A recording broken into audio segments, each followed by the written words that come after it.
I'm often asked, have I ever met Hitler? And if I would meet Hitler today, what would I tell him? The one thing I would like him to know, as I would every single Nazi in this whole world, and every single hater in this world, hatred is not good. Because someday you too can be hated. And then what do you do?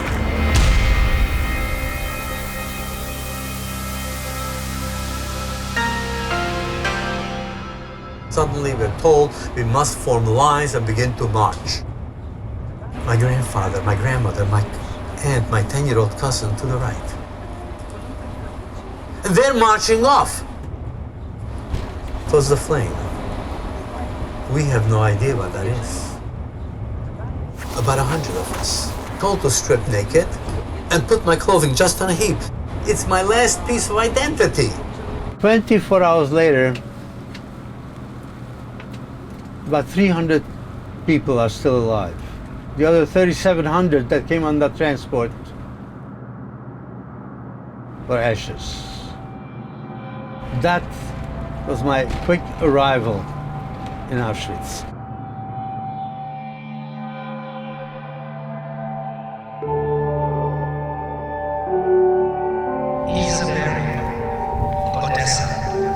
Age 6. Moshe Auschwitz, age 4.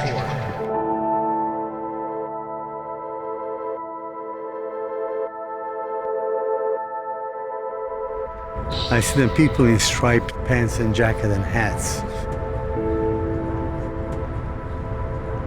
I see the guards. I see the dogs. I see the mass of humanity coming here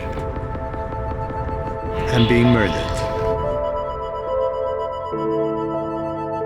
Shalom to all. We are about to begin the 2016 March of the Living from Auschwitz to Birkenau. I want to give the next generation not just the understanding, the knowledge, the details. I want them to know how I feel, and I want them to feel it. I believe that making sure that these relics are here. And the reason it's so important is when you speak of 100 people inside a cattle car, it's meaningless to most people. They've never been in cattle car. Yet when they come here, they can see it. When we speak of gas chambers, they can see the ruins here. It is almost as if these inanimate objects are eyewitnesses how man can be transformed from law-abiding, God-fearing, even church-going, can be turned into vicious killers. So this is the physical evidence. Germany passed the law of Nuremberg, excluding German Jews from all aspects of German society. The first steps on the road that eventually led here to the gate of Auschwitz, Birkenau. The objective of Nazi ideology was to take different people, Jews in particular, and totally destroy not just their physical being, but their identity as individual human beings. They were just simply numbers, even those who survived temporarily. It's not the first time that people decided to destroy the Jewish culture. The Romans tried to do it 2,000 years ago. The Nazis tried to do it again in the 20th century. They did not succeed, because even in the camp, there was an issue of being a person, being a Jew, caring for my fellow human being. Yes, and even pray, even keep the holidays. On Yom Kippur, I didn't eat. I lost a bowl of soup. But it didn't matter because I was able to control it. And that power I had over the Nazi regime. We return here 71 years later with this hope and pray. Never again shall we be silent when innocent people are being slaughtered. With each step, let it be a reminder to raise your voice against violence and hate, that you will never be silent. I always begin with my childhood, which was wonderful. I speak about my parents, my grandparents, my brother, my playing soccer, because I must make sure that that child relates to me. he cannot relate to murder. But when I tell him after all this wonderful stuff that I lived through, and suddenly tell him in one day, as one of the best soccer players on my team, came ready to put my soccer shoes on and begin to play, they told me, no, we don't want you anymore. We don't want you anymore, not because you didn't play well. We don't want you because who you are. They understand that, because they too have been thrown off a team, or thrown someone else off the team.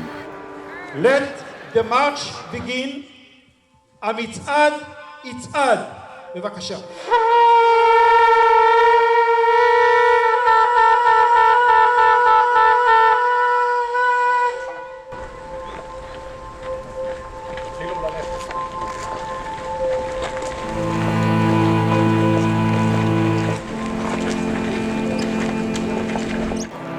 I'm often asked, have I ever met Hitler?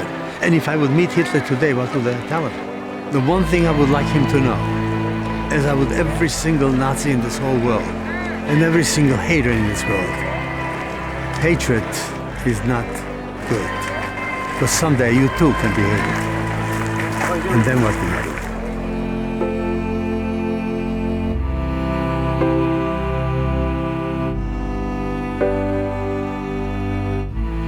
Every time I come here, it changes. How is the world treating one nation another, in particular Israel, which has been changing, unfortunately, for the worse.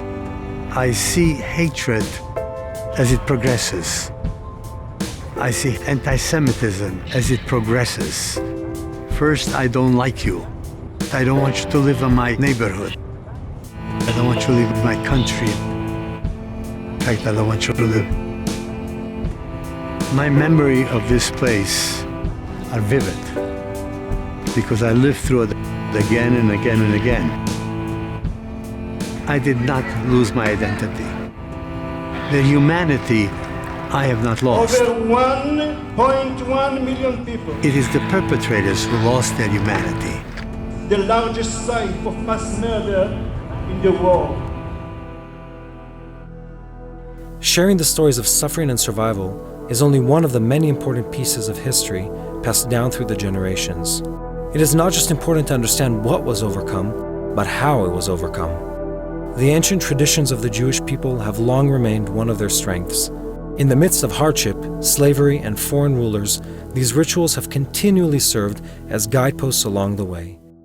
Hey, I'm Mati Shoshani, and thank you for watching the TBN Israel YouTube channel. We hope this video gave you greater understanding of Israel and her people. If you haven't already, subscribe to our channel and hit the notification bell so you never miss a video. We'd love to hear from you, so be sure to share what you've learned and ask your questions in comments below. And invite your friends to join the conversation.